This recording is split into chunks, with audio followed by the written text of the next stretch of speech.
na makyat. Wala na yung bangs ko. Doon kayo. Ang hirap dyan tumakyat. Grabe, parang kumuno eh.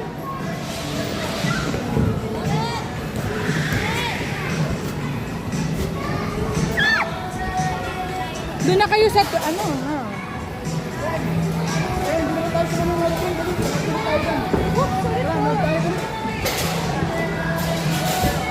Dito, hindi pwede dito? Bawal po. Bakit bawal? Simple na, wala taturn daw. Walang nagbabantay nakadaya naman.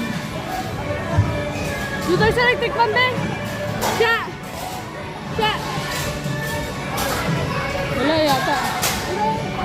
May electric fan, gumagana ba? Enough na kasi marami na. Bilis na kayo.